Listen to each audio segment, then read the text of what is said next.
Masih tentang strategi Putin yang memiliki kekuatan bersama di Eropa dengan Turki dan kekuatan Rusia di sisa dunia bersama Tiongkok. Asli, keren langkah mereka ini. Untuk mereka menjadi global player, mereka mengambil langkah-langkahnya penuh dengan perhitungan. Seperti langkah Grandmaster catur berelo rating 5.000 kali ya.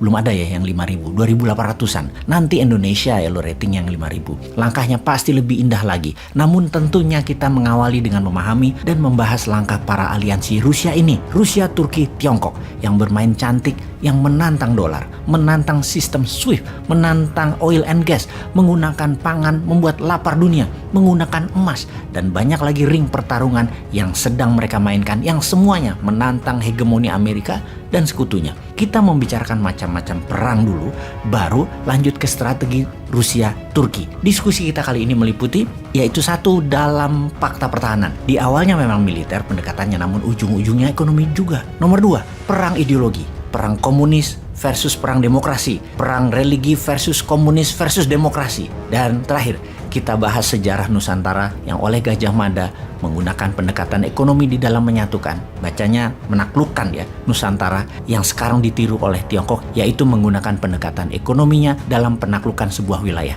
Menjadikan sejak tahun 2013 dunia bergeser jauh dari poros utamanya yang selalu menggunakan kekuatan militer atau hard power menjadi menggunakan soft power, pakai penaklukan ekonomi. Kita bahas sekarang. Dalam perang ada perebutan wilayah untuk tujuan ekonomi dan perebutan wilayah untuk disebarkannya ideologi. Ada yang ideologi agama, ada yang ideologi politik seperti komunisme versus demokrasi. Sungguh, dalam perang ideologi adalah perang yang paling tidak terbaca, yaitu perang ideologi uang dan perang kekayaan. Kalau dibungkus dengan propaganda kemakmuran, rakyat padahal oligar dan dia juga yang kaya. Kemudian ada ideologi politik seperti ideologi komunis, juga ideologi religi. Keduanya ideologi tersebut adalah yang paling terlihat karena ada identitas fisik baik yang individu atau kelompoknya. Kedua ideologi baik politik maupun religi atau agama dipandang sangat menakutkan. Kefanatikan pemegang ideologi ini tumpah darah pun mereka lakukan. Sementara kalau dibungkus dengan ekonomi seperti obornya Tiongkok terjadinya pandangan yang bias. Obor itu memakmurkan siapa sesungguhnya? Keuntungan siapa yang terbesar bagi negara yang bergabung dengan Tiongkok? Rakyatnya atau pejabatnya? Kemudian juga pengaruhnya untuk sebuah negara. Pimpinan negara tersebut, siapa saja menunggu giliran bergantian tetap ditentukan oleh Beijing karena memang begitu strategi penaklukannya, menggunakan pejabat yang berpihak pada Beijing. Siapapun orangnya, kapanpun eranya, apapun rezimnya, pokoknya uang dimudahkan untuk pejabat tersebut berkuasa, dan tentunya sekali lagi, yang untung pastinya yang punya strategi soft power. Saat ini, obor, saat ini Tiongkok yang melakukan. Kita rincikan lebih dalam lagi untuk memahami arti ekonomi dengan melihat fakta sejarah. Sekalian menjawab pertanyaan, mengapa Eropa kaya dan Afrika miskin? Mengapa Amerika Utara kaya? Mengapa Amerika Selatan miskin? Mengapa Tiongkok kaya dan Asia Selatan miskin? Negara-negara belahan utara Khatulistiwa adalah negara kaya yang mencaplok kekayaan negara-negara selatan Khatulistiwa. Kita mundur lagi, nge-rewind sebentar ke zaman kekuatan alat transportasi roda dan kuda, di mana masterpiece dunia tersebut waktu itu penghubung barat dan timur adalah Silk Road.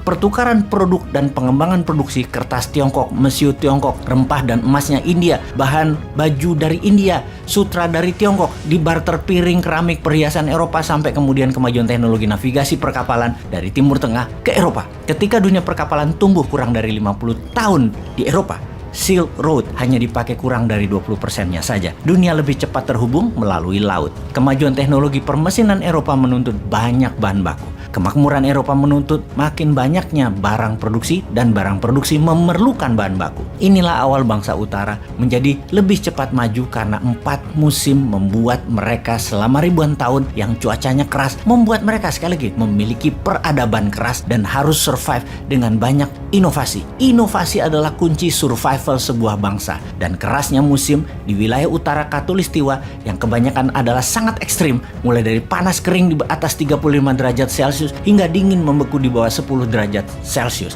membuat manusia utara selama ribuan tahun berinovasi lebih cepat dalam bidang teknologi ketimbang manusia selatan yang hanya kebanyakan 2 musim yang kemahirannya hanyalah kelolaan alam, agrikultur. Manusia selatan tidak terlalu siap berperang. berkelahi satu lawan satu atau perang antar kampung, antar suku mungkin ada atau jago, tapi perang ribuan orang bahkan ratusan ribu manusia berperang, bangsa Eropa juga bangsa utara lainnya seperti Tiongkok atau Mongol sudah jauh lebih terbiasa. Kemajuan permesinan sejak abad pertengahan bertabrakan dengan banyak penguasa para raja atau landlord di banyak wilayah Eropa, membuat mereka yang kreatif, yang inovatif. Orang-orang Eropa sejak abad 17 hijrah mencari dunia baru yang kebetulan juga sejajar Eropa, bernama Amerika. Di kemudian hari bernama Amerika di kemudian hari. Dan kini hampir 250 tahun Amerika merdeka, Amerika tetap menjadi incaran para manusia free thinker karena kebebasan bernegara tersebut untuk bermigrasi tinggal di Amerika. Kembali ke budaya perang. Perang Dunia Pertama di Eropa, Perang Dunia Kedua di Eropa, Asia Timur Raya, semua wilayahnya adalah sisi utara Khatulistiwa. Kemudian ada Perang Dingin atau Cold War,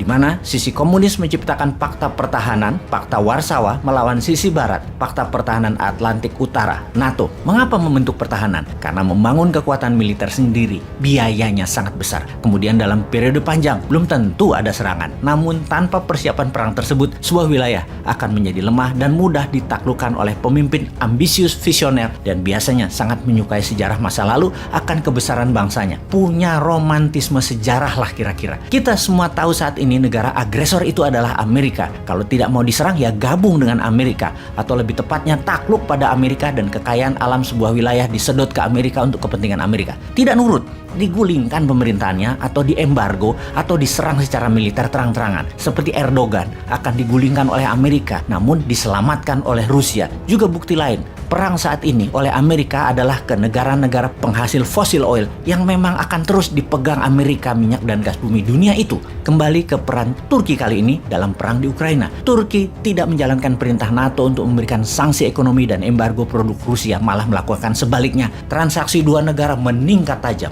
Juga para oligar Rusia yang pastinya orang-orangnya Putin meletakkan uang mereka di Turki. Turki menjadi safe haven. Para konglomerat dan pedagang Rusia sekali lagi berlindung asetnya di Turki. Sebuah langkah bernegara yang berani dan pintar dari Turki. Bahkan sebelum perang Ukraina, Turki membeli banyak sekali misil S-400, misil pertahanan udara dari Rusia. Langkah Turki tersebut di dalam negara-negara NATO jadi bahan gunjingan karena menganggap Turki tidak lagi cocok berada di dalam NATO. Karena Turki merupakan mata-mata dan senjata rahasianya Rusia. Terbukti, Turki menjadi senjata Rusia untuk menahan ekspansi NATO ke arah timur Eropa. Pastinya netralitas saat ini sulit dijalankan di Eropa. Yang ada adalah ikut NATO atau ikut Rusia. Mungkin setelah Swedia, Finlandia, kalau nggak salah tinggal Swiss dan Austria yang masih netral dan sangat mungkin dicaplok NATO. Bahkan Moldova pun sudah ambil ancang-ancang untuk ikut NATO. Pastinya juga peta Eropa harus ditarik ulang oleh kita. Redraw map of Europe. Kita harus ganti cara melihat Eropa bernegaranya. Sekarang yang jadi pertanyaan, perang ini terjadi karena NATO menyerang atau karena Rusia menyerang?